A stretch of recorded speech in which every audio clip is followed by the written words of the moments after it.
Olá, vamos falar de um bicho de 7 cabeças. Na verdade, são 2 ou 3.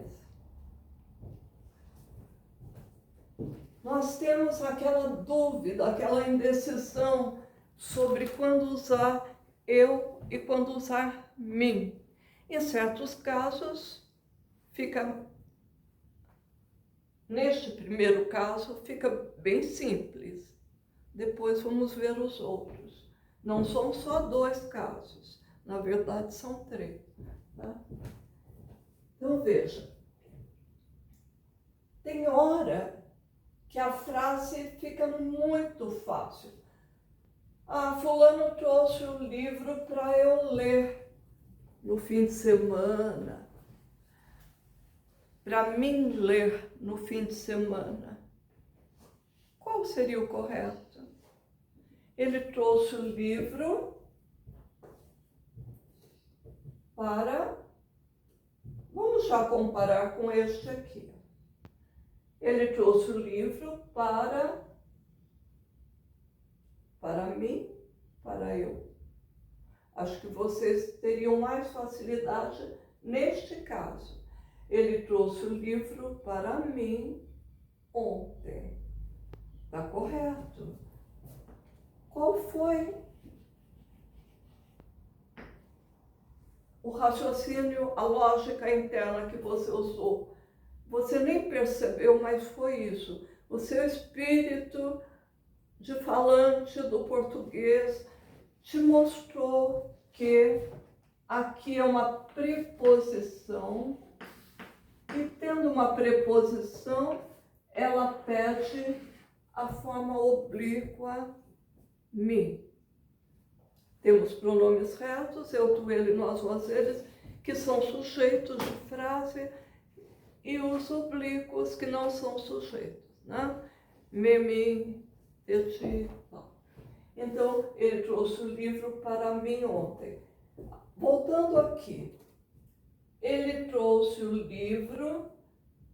Veja, há uma contaminação na cabeça do povo. Se aqui fala para mim, e aqui nós temos a preposição para, muita gente se deixa levar sem perceber que é por isso, e ela acha que aqui seria para mim ler. As pessoas que não estudaram, e conforme a região do país também, em que há menos escolarização, vamos lembrar isso, essas pessoas acabam falando mim aqui, mas aqui nós temos o verbo ler, e este pronome seria o sujeito do verbo ler. Para que eu leia, dá para substituir. Então eu coloquei aqui, quando for para que eu faça qualquer coisa, seria para eu fazer qualquer coisa, tá? Então, este eu é o sujeito do verbo que virá aqui. Então, aqui também, para eu fazer, para que eu faça, é sujeito desse verbo aqui. Sempre que for para que eu faça algo. Então, para eu fazer algo. Então, ele trouxe o livro para eu ler. Tá? E aqui não é para que eu faça. Trouxe o livro para mim. Acabou a história. Não é para que eu leia, não. Claro que eu vou ler, né? Bom, então, havendo a possibilidade de falar para que eu faça qualquer coisa, será eu. Meus pais me ajudam. Posso ter um filho, eles olham meu filho. Os meus pais me ajudam para que eu possa estudar. Então é para eu poder estudar. Para que eu possa estudar. Para eu poder estudar.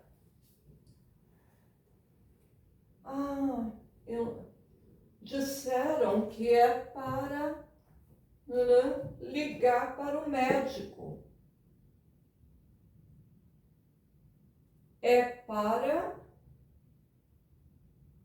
que eu ligue para o médico. Fica meio ruimzinha a substituição aqui, mas dá ainda para nós usarmos este macete. Na verdade, não é só macete, é que uma estrutura equivale à outra. Então, disseram que é para eu ligar para o médico. Percebam que tem o verbo ligar aqui, ó. É para eu ligar. Tendo esse verbo, este eu é o sujeito dele. Eu ligarei para o médico. Eu posso estudar. Eu lerei o livro. Está bem sabido aqui? Vamos para o outro caso que já tínhamos começado a ver, né? Não tem outro verbo em seguida.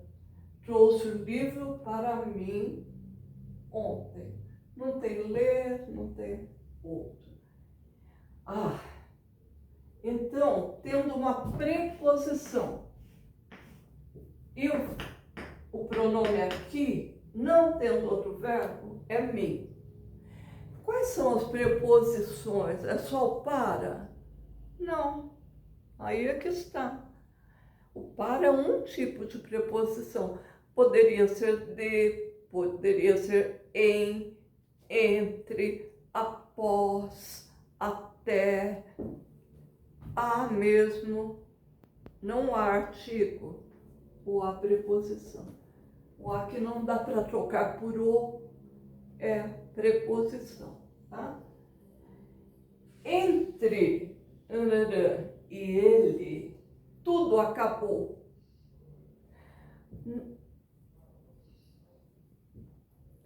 Entre mim e ele, tudo acabou. E quanta gente fala entre eu e ele, né? Tá. Essas coisas, na gíria, na linguagem familiar, são possíveis, porque se trata de um português não culto. Ele é livre, é mais livre, é mais informal. No português formal, entre mim e ele, tudo acabou. Porque isto é uma preposição, tanto quanto a palavra para.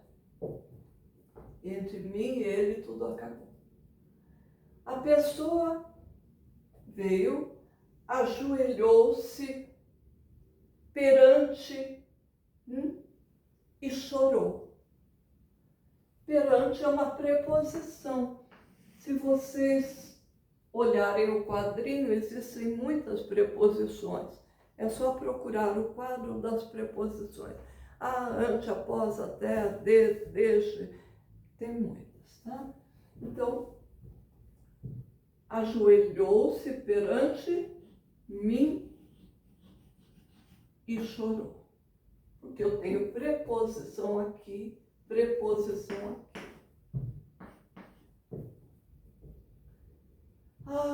Lá no evento, falaram de mim, né? Falaram de mim.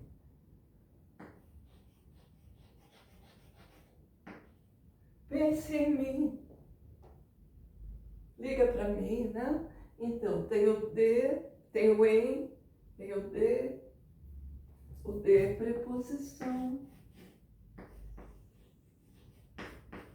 Quando eu falo nisso, os alunos se lembram da música. Você pensa em mim? Porque eu tenho uma preposição aqui. Isso vem lá da origem da língua, do latim. A preposição casa com o pronome oblíquo.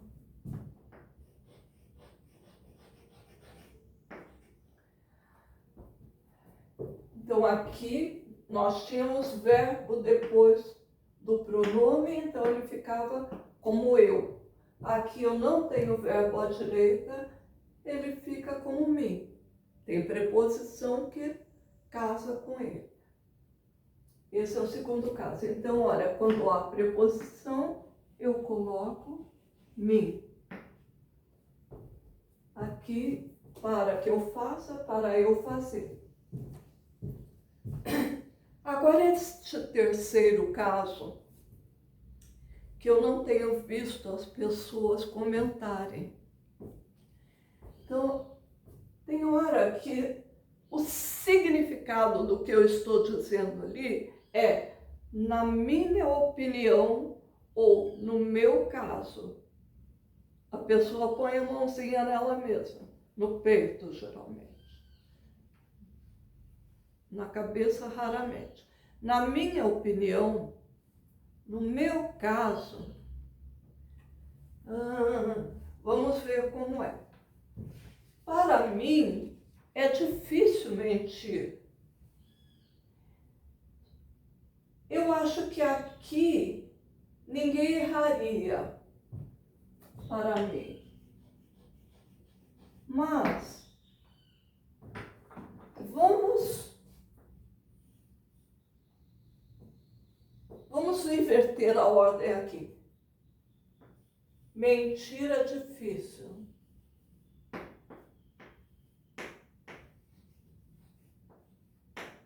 É aqui que se torna um problema.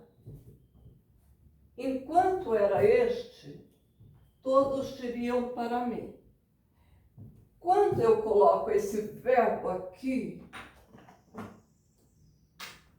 mentir, as pessoas têm uma tendência a confundir com este. É para eu ligar, trouxe o livro para eu ler, mas ali não significava, na minha opinião, para mim, no meu caso, tá? Então, quando tem este sentido, nós vamos dizer para mim, mesmo que esse verbo esteja do lado. O que vai prevalecer é o significado, na minha opinião. Mentir é difícil.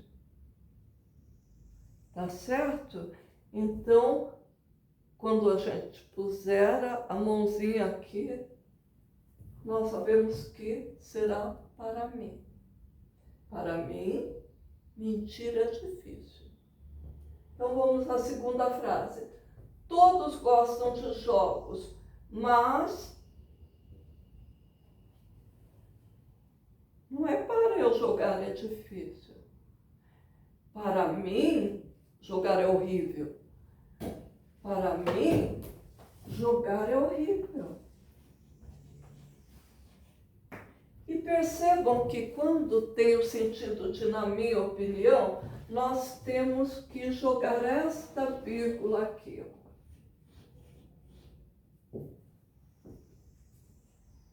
Então, quando significa na minha opinião ou no meu caso, eu vou usar mim e vou colocar uma vírgulazinha ali. Olha, eu não sei para você, eu não sei no seu caso, não sei na sua opinião, tal. Eu não sei para você, mas para mim, ler é maravilhoso. Não é o mesmo caso deste aqui. Ele trouxe o livro para eu ler, para que eu leia. Não sei para você, mas para mim, no meu caso, na minha opinião, ler é maravilhoso. Então está aqui o mim e a pausa que nós fazemos. A pausa representada pela vírgula nesse caso. Difícil, porém, nós já passamos por tantas coisas difíceis, raciocínios difíceis, tentamos examinar e entender, por que não vamos entender 3 usos do eu e mim, né? Boa sorte.